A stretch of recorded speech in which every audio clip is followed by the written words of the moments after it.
Welcome to Wildcat Science with Mrs. Haugo.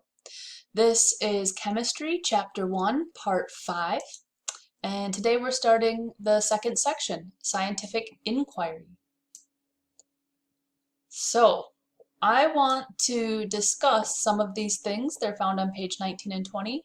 Natural laws, inquiry, theory, experiments, and hypotheses. So, figuring out how and why the natural world works as it does is what we do in science. And so then any kind of substances and how they interact, figuring out how and why is what we do in chemistry. So the universe has natural laws, and they're just the laws and ways that the universe works. And it is very helpful for us to discover them so that we can understand like what are the principles that all things follow, and they are things that are true no matter what. So let's say the acceleration due to gravity on Earth is 9.8 meters per second squared. You can't break that law. You can't say, I'm going to jump up today and fall at a different acceleration. It's just what happens. So we're looking at the world around us and describing what it is. And when we figure things out through questioning, that's called inquiry. And we do scientific inquiry. That's a lot of the ways we figure things out. People look at something, they're like, why does it do that? They ask some questions, that doesn't work out, so they ask them different questions until their explanations fit all of their observations. And theory is a word that is understood and also very misunderstood. And I don't love the way your book talks about theory, because a theory is an explanation that is supported by evidence. I'm going to disagree with the detective. I don't think the detective comes up with a theory. Theories are something that a bunch of different scientists have thousands of pieces of evidence, and it develops over time. One detective has an explanation, but not a theory. And theories are explanations that are supported by evidence, and they have lots of evidence to support them. And I'm also going to disagree with the use of proven. We don't ever prove theories. We just keep adding evidence that backs up our theory. So we know that scientific theories will be supported by a lot of evidence. If any evidence disagrees with a theory, we got to revise the theory. And then you can't have two different theories that explain the same thing. You got to find one that fits all the information. So natural laws, inquiry, theory, experiments, these are all words you should be familiar with.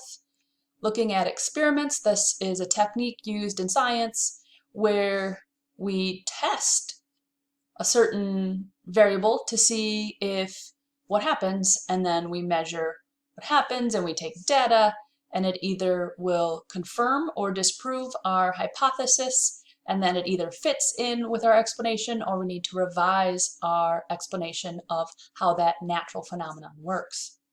So a hypothesis or hypotheses are educated guesses about what will happen in a narrow set of parameters that you've set up. For example, if I said that I predict that students in chemistry who consistently do their homework will get a better grade than students in chemistry who do not do their homework, then we could keep track of who did their homework, like what percentage of your homework did you do, and then your final semester grade. So that would be the experiment, the hypothesis was the prediction, and then we would have data to either confirm or refute my hypothesis. So please write this down. We're going to talk about variables.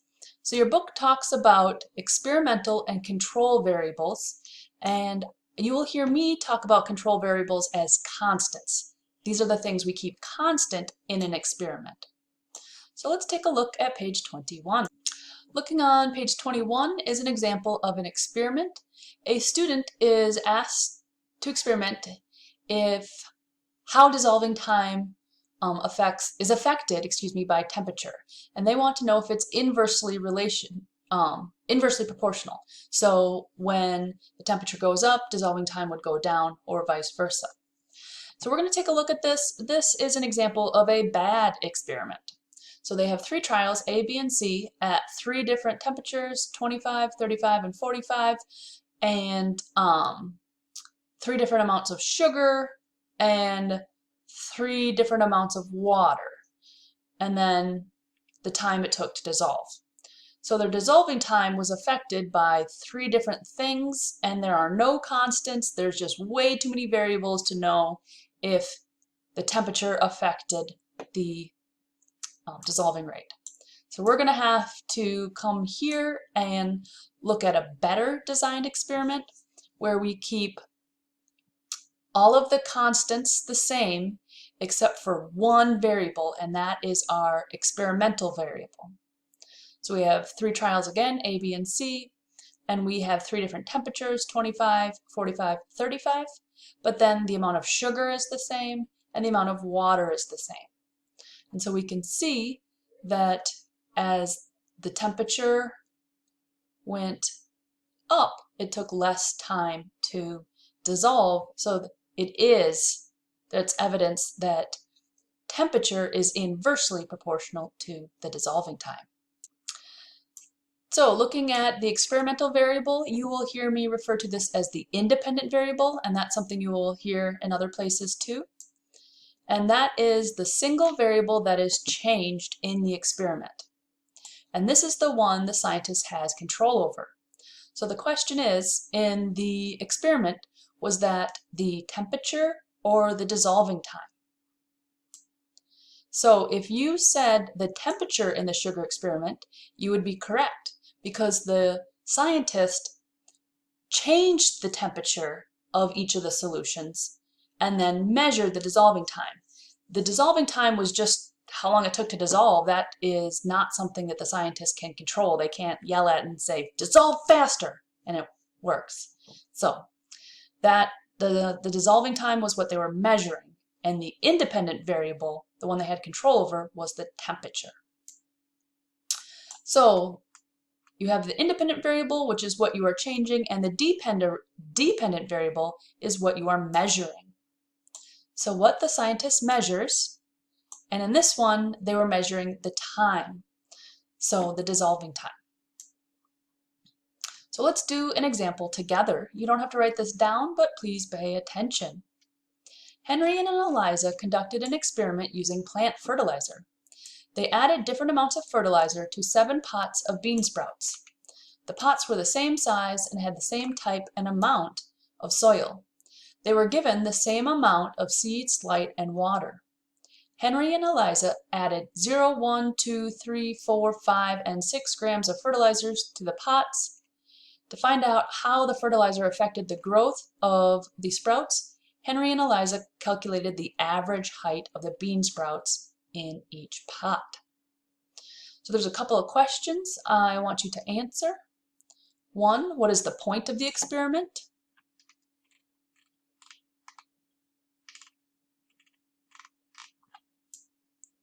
2, what is the independent variable?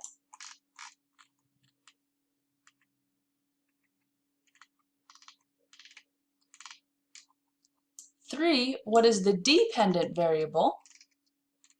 I'm scrolling back up and forth so that you can pause it and get the information you need. 4, what are the constants?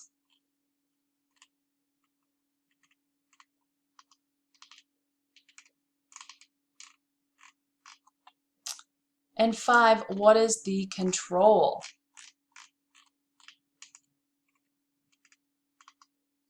And the control is the thing that you compare everything else to. So it's the pot that you use to compare all the other pots to. So it's kind of like your standard.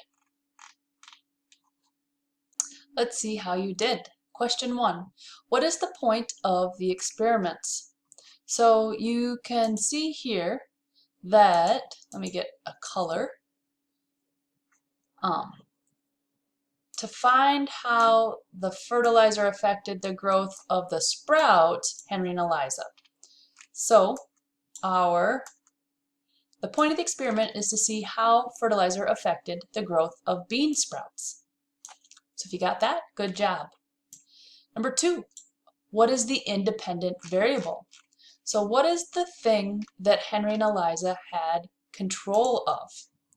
Well, you can see that they added different amounts of fertilizer to 7 pots. So the amount of fertilizer is the experimental variable or the independent variable. Number 3, what is the dependent variable? What is it they are measuring?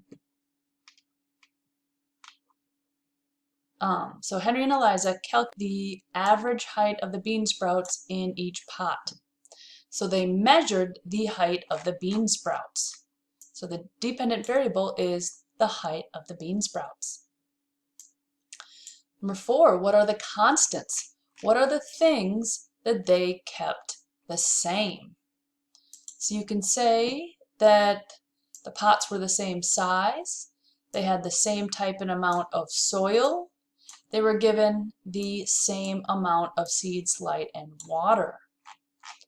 So look in here, constants, the amount and type of soil, the size of the pots, the amount of seeds, light, and water. And our final question is, what is the control? Now, which pot is the one we compare all the other ones to? Well, since we are looking at how fertilizer affects plants, we'd want to have one pot with no fertilizer, and then that's what we're going to compare things to. So the control is the pot with no fertilizer. That is our standard. Okay, if that review of the experiment and all of the independent, dependent, constant control was a lot of review, great. And if you're still a little shaky on it, please let me know. And next up, we're going to talk about uncertainty and error. So all measurements have a certain amount of uncertainty in them. And in science, we call that error. Error doesn't mean it's wrong. Error just means that we can't know the exact amount, like 100% sure. There's always going to be a little bit of uncertainty. Maybe if we're measuring the length, maybe one of the millimeters lines is like the slightest bit over from the other one, and so there's going to be like a 1/10 or a 100th of a millimeter difference when you take your measurement. So that's why there's always going to be a little bit of uncertainty, which we call error. And again, error means uncertainty. And we need to take into consideration uncertainty and error when we're comparing data. So scientific experiments must be reproducible. To be an experiment, somebody else has to do it again, and they have to get the same results as you. Otherwise, it's kind of a fluke. It doesn't show a real scientific principle. And when we are drawing conclusions from data, we want to take into consideration a couple of things.